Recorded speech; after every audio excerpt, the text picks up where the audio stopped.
Hi friends, നമ്മുടെ എല്ലാവരുടെയും പ്രിയപ്പെട്ട ഒരു ഭക്ഷണമാണല്ലോ ഇഡ്ഡലി. ആഴ്ചയിൽ ഒരു ദിവസമെങ്കിലും ഇഡ്ഡലി കഴിക്കാത്തവരായിട്ട് നമ്മുടെ ഇടയിൽ ആരും തന്നെ കാണത്തില്ല. പക്ഷേ ഇഡ്ഡലി അത്ര സോഫ്റ്റായി കിട്ടുന്നില്ലെന്ന് പലരും പരാതി പറയാറുണ്ട്. ചില ചെറിയ കാര്യങ്ങളൊന്ന് ശ്രദ്ധിക്കുകയാണെങ്കിൽ വീട്ടിൽ നല്ല സോഫ്റ്റായിട്ടുള്ള ഇഡ്ഡലി നമുക്ക് ഈസി ആയിട്ട് ഉണ്ടാക്കാൻ പറ്റും. ഇതെങ്ങനെയാണ് ഉണ്ടാക്കുന്നത് ഒന്ന് നോക്കാം. ഇഡ്ഡലിയുടെ ബാറ്റർ തയ്യാറാക്കാൻ വേണ്ടി അരി ഒന്ന് വെള്ളത്തിൽ കുതിർക്കാൻ വേണ്ടി വെക്കണം. അതിനുവേണ്ടി ഞാനിവിടെ 2 ഗ്ലാസ് അരിയാണ് എടുത്തിരിക്കുന്നത്. ഞാനിവിടെ എടുത്തിരിക്കുന്നത് ഇഡ്ഡലി റൈസ് എന്നും പറഞ്ഞ് കടയിൽ നിന്നൊക്കെ മേടിക്കാൻ കിട്ടുന്ന അരിയാണ്. ഇതിപ്പോൾ നമ്മുടെ നാട്ടിലെ കടകളിലും സൂപ്പർ മാർക്കറ്റിലും എല്ലാം കിട്ടും. ഈ അരി കണ്ടോ? ഈ അരി ഇല്ലെങ്കിൽ പച്ചരി എടുത്താലും മതി. പക്ഷേ ഇത് കിട്ടുവാണെങ്കിൽ ഇത് തന്നെ ഒന്ന് ഉപയോഗിച്ച് നോക്കണം. ഇഡ്ഡലിക്കൊക്കെ നല്ല സോഫ്റ്റ്നെസ് കിട്ടും ഇത് ഉപയോഗിക്കുകയാണെങ്കിൽ. ഇനി ഇതിലോട്ട് ആവശ്യത്തിന് വെള്ളം ഒഴിച്ചിട്ട് ഇതൊന്ന് കുതിർക്കാൻ വേണ്ടി വെക്കണം. കുറഞ്ഞതൊരു 5-6 മണിക്കൂറെങ്കിലും ഈ അരി നല്ലതുപോലെ ഒന്ന് കുതിർക്കണം. രാത്രിയിൽ അരി വെള്ളത്തിലിട്ടിട്ട് രാവിലെ അരച്ചെടുത്താലും മതി.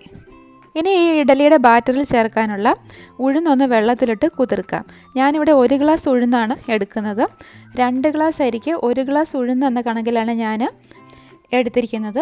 ഇവിടെ അരി ഉഴുന്നും ഞാൻ 2ആയിട്ടാണ് കുതിർക്കാൻ വേണ്ടി വെക്കുന്നത്. ഇത് 2ആയിട്ടാണ് അരച്ചെടുക്കുന്നത്, അതുകൊണ്ടാണ് ഇത് 2ആയിട്ട് കുതിർക്കാൻ വേണ്ടി വെക്കുന്നത്. ഇനി ഇതിലോട്ട് ആവശ്യത്തിന് വെള്ളം ഒഴിച്ചിട്ട് ഇതും ഒന്ന് നല്ലതുപോലെ കുതിർത്തെടുക്കണം. ഇനി ഇഡ്ഡലിക്ക് നല്ല സോഫ്റ്റ്നെസ് കിട്ടാൻ വേണ്ടി ഞാൻ ഇതിൽ ചേർക്കാൻ പോകുന്നത് 1 ടീസ്പൂൺ ഉലുവയാണ്. അതും കൂടെ ഈ ഉഴുന്നിൻ്റെ കൂടെ ഇട്ട് ഒന്ന് കുതിർത്തെടുക്കാം. ഇപ്പോൾ ഉഴുന്നിൻ്റെ കൂടെ തന്നെ ഇടണമെന്നൊന്നുമില്ല, അരിയുടെ കൂടെ ചേർത്താലും മതി. ഈ ഉഴുന്നും ഒന്ന് നല്ലതുപോലെ കുതിർന്ന് വരട്ടെ. അതിനുശേഷം ഇത് അരച്ചെടുക്കാം. ഇപ്പോൾ ഒരു 5-6 മണിക്കൂർ കഴിഞ്ഞിട്ടുണ്ട്. അരിയും അതുപോലെ ഉഴുന്നും ഒക്കെ നല്ലതുപോലെ കുതിർന്ന് വന്നിട്ടുണ്ട്. ഇനി ഇത് നന്നായിട്ടൊന്ന് കഴുകിയെടുത്തുകൊണ്ട് വരാം. ഞാനിപ്പോൾ ഇത് കുതിർത്തതിന് ശേഷമാണ് കഴുകിയെടുക്കുന്നത്. അതിന് പകരം നല്ലതുപോലെ കഴുകിയിട്ട് ഇത് രണ്ടും കുതിർക്കാൻ വേണ്ടി വെച്ചാലും മതി. ഇതിപ്പോൾ അരി നല്ലതുപോലെ കഴുകിയെടുത്തിട്ടുണ്ട്. ഇതിലെ വെള്ളമെല്ലാം ഞാനൊന്ന് മാറ്റി വെച്ചിരിക്കുകയാണ്. ഇനി മിക്സിയുടെ ജാറിലേക്ക് ഇട്ടിട്ട് ഒന്ന് അരച്ചെടുക്കാം. ഇനി ഇതിലോട്ട് ചേർത്ത് കൊടുക്കാൻ പോകുന്നത് 1/2 ഗ്ലാസ് ചോറാണ്. ഇത് നമ്മൾ സാധാരണ കഴിക്കാനെടുക്കുന്ന ചോറാണ്. ഞാനിവിടെ ചേർക്കുന്നത് കുത്തരിയാണ്, അല്ലെങ്കിൽ പാലക്കാട് മട്ടയെന്ന് പറയും. പിന്നെ ഇതിലോട്ട് ആവശ്യത്തിന് വെള്ളവും കൂടെ ഒഴിച്ചിട്ട് നല്ലതുപോലെ ഒന്ന് അരച്ചെടുത്തുകൊണ്ട് വരാം. വെള്ളം ഒരുപാട് കൂടിപ്പോകരുത്. കൂടിപ്പോയി കഴിഞ്ഞാൽ നമുക്ക് പിന്നെ ഒന്നും ചെയ്യാൻ പറ്റത്തില്ല. കുറവാണെങ്കിൽ പിന്നെ നമുക്ക് ഒഴിച്ചു കൊടുത്താലും മതിയല്ലോ. ഇപ്പം മാവ് നല്ലതുപോലെ അരച്ചെടുത്തിട്ടുണ്ട്. ഇതിൽ ചേർക്കാനുള്ള ഉഴുന്ന് 3-4 തവണ നന്നായിട്ട് കഴുകിയെടുത്ത് വെച്ചിരിക്കുകയാണ്. അതിന് മിക്സിയുടെ ജാറിലേക്ക് ഒന്ന് ഇട്ട് കൊടുക്കാം. ഉഴുന്നിൽ ഉലുവയും ചേർത്തിട്ടുണ്ട്. ഇതിലോട്ട് ആവശ്യത്തിന് വെള്ളം ഒഴിച്ചിട്ട് ഇത് നന്നായിട്ട് അരച്ചെടുക്കണം. ഉഴുന്ന് നല്ലതുപോലെ പതഞ്ഞ് വരണം. ഉഴുന്ന് നന്നായിട്ട് പതഞ്ഞ് വന്നാൽ മാത്രമേ ഉള്ളൂ ഇഡ്ഡലിക്ക് സോഫ്റ്റ്നെസ് കിട്ടത്തുള്ളൂ. ഇതിപ്പോൾ ഉഴുന്ന് ഞാൻ അരച്ചെടുത്തുകൊണ്ട് വന്നിട്ടുണ്ട്.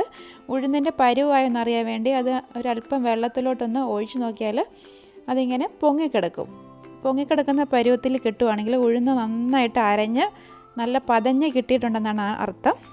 കണ്ടോ? ഇതിപ്പോൾ പൊങ്ങിക്കിടക്കുന്നത് കണ്ടോ? അപ്പോൾ ആ ഉഴുന്നും കൂടെ അരച്ചെടുത്ത മാവിലോട്ട് ചേർത്ത് കൊടുക്കാം. ഇതേ മാവ് കൊണ്ട് തന്നെ ദോശയും നമുക്ക് ഉണ്ടാക്കിയെടുക്കാവുന്നതാണ്. ഈ ഉലുവയൊക്കെ ചേർത്തിരിക്കുന്നതുകൊണ്ട് നല്ല ക്രിസ്പി ആയിട്ടുള്ള ദോശ കിട്ടും. ഇനി ഈ അരിയും ഉഴുന്നും നല്ലതുപോലെ ഒന്ന് ഇളക്കി യോജിപ്പിക്കാം. അതുകൊണ്ട് അല്പം കട്ടിയായിട്ടുള്ള ബാറ്ററാണ് ഞാനിവിടെ ഉണ്ടാക്കിയെടുത്തിരിക്കുന്നത്. അരി അരച്ചപ്പോൾ ഏകദേശം ഒരു 1.25 ഗ്ലാസ് വെള്ളം ചേർത്താണ് അരച്ചെടുത്തത്. പിന്നെ ഉഴുന്നിൻ്റെ കൂട്ടത്തിലും ഏകദേശം 1 ഗ്ലാസോളം വെള്ളമാണ് ചേർത്ത് കൊടുത്തിരിക്കുന്നത്. 1 ഗ്ലാസ് ഇല്ല, അതിലല്പം കുറവാണ്. അതുകൊണ്ട് നല്ല കട്ടിയായിട്ടുള്ള ഒരു ബാറ്ററാണ് കിട്ടിയിരിക്കുന്നത്. ഇതിനെ അടച്ചിട്ട് മാവൊന്ന് പൊങ്ങാൻ വേണ്ടി വെക്കാം. കുറഞ്ഞതൊരു 8-9 മണിക്കൂറെങ്കിലും മാവൊന്ന് പുളിക്കാൻ വേണ്ടി വെക്കണം.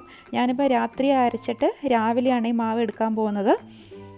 ചൂടുള്ള കാലാവസ്ഥയൊക്കെ ആണെങ്കിൽ മാവ് പെട്ടെന്ന് തന്നെ പൊങ്ങിക്കിട്ടും. തണുപ്പുള്ള സമയത്തൊക്കെ ആണെങ്കിൽ കുറച്ചും കൂടെ കൂടുതൽ സമയം എടുക്കും മാവ് നന്നായിട്ട് പൊങ്ങി വരാൻ. അന്നേരം നേരത്തെ തന്നെ നമ്മൾ മാവ് അരച്ച് വെക്കണം, നല്ല പൊങ്ങി കിട്ടാൻ വേണ്ടി. ഇതിപ്പോൾ രാവിലെ ആയിട്ടുണ്ട്. ഇത് കണ്ടോ? മാവ് കാണുമ്പോൾ തന്നെ അറിയാം നന്നായിട്ട് പൊങ്ങി വന്നിട്ടുണ്ട്. നമുക്ക് മാവ് കാണുമ്പോൾ തന്നെ അറിയാം ഇഡ്ഡലി സോഫ്റ്റായിട്ട് കിട്ടുമോ ഇല്ലയോ എന്നൊക്കെ. മാവ് നന്നായിട്ട് പൊങ്ങി വന്നിട്ടുണ്ടെങ്കിൽ ഇഡ്ഡലി തീർച്ചയായിട്ടും നല്ല സോഫ്റ്റായിട്ട് തന്നെ കിട്ടും. ഇത് കണ്ടോ? ഈ തവി ഉപയോഗിച്ച് നന്നായിട്ടൊന്ന് മിക്സ് ചെയ്ത് കൊടുക്കാം. ഇനി ഇതിലോട്ട് ആവശ്യത്തിന് ഉപ്പ് ചേർത്ത് കൊടുക്കാം. ഉപ്പും കൂടി ചേർത്തിട്ട് നല്ലതുപോലെ ഒന്ന് ഇളക്കി യോജിപ്പിക്കാം. ഇതേ ബാറ്റർ കൊണ്ട് ദോശ ഉണ്ടാക്കണമെങ്കിൽ ഒരല്പം വെള്ളം ചേർത്ത് കൊടുത്താൽ മതി. നെയ് റോസ്റ്റൊക്കെ ആണെങ്കിൽ നല്ല നൈസായിട്ട് നല്ല ക്രിസ്പി ആയിട്ട് തന്നെ കിട്ടും. ഇനി ഇഡ്ഡലി തട്ടിൽ അല്പം എണ്ണമയം ഒന്ന് പുരട്ടി ഇഡ്ഡലി മാവ് ഒഴിച്ചു കൊടുക്കാം.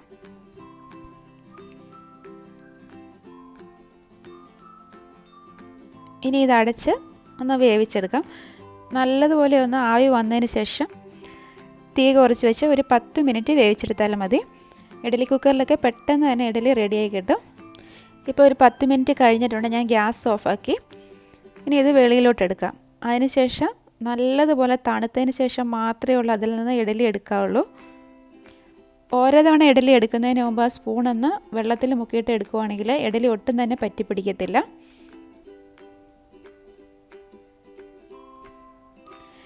ഇഡ്ഡലി ഉണ്ടാക്കുമ്പോൾ ഇങ്ങനെ ചെറിയ 1-2 കാര്യങ്ങളൊന്ന് ശ്രദ്ധിക്കുകയാണെങ്കിൽ നല്ല സോഫ്റ്റ് ആയിട്ടുള്ള ഇഡ്ഡലി കിട്ടും. ഇത് കണ്ടോ, ഇഡ്ഡലി ഒന്ന് ഇങ്ങനെ രണ്ടായിട്ട് മുറിക്കുമ്പോൾ തന്നെ അറിയാം നല്ല സോഫ്റ്റാണ്. ഹോട്ടലിലൊക്കെ കിട്ടുന്ന പോലെ തന്നെ നല്ല സോഫ്റ്റ് ആയിട്ടുള്ളൊരു ഇഡ്ഡലിയാണിത്. ഇനി ഇഡ്ഡലി ഉണ്ടാക്കുമ്പോൾ ഇതുപോലെ ഒന്ന് നിങ്ങൾ ട്രൈ ചെയ്ത് നോക്കണം. ഇതേ രീതിയിൽ ഇഡ്ഡലി ഉണ്ടാക്കുന്ന ഒരുപാട് പേരുണ്ട്. അല്ലാത്തവരുടെ കാര്യമാണ് ഞാൻ പറഞ്ഞത്. ഇതിൻ്റെ വീഡിയോ നിങ്ങൾക്ക് ഇഷ്ടമായെന്ന് വിചാരിക്കുന്നു. ഇഷ്ടമായാൽ ലൈക്ക് ചെയ്യാനും കമൻറ്റ് ചെയ്യാനും ഷെയർ ചെയ്യാനും മറക്കരുത്. വീണ്ടും അടിപൊളിയായിട്ടുള്ള നല്ലൊരു വീഡിയോയുമായി കാണാം. Thank you for watching.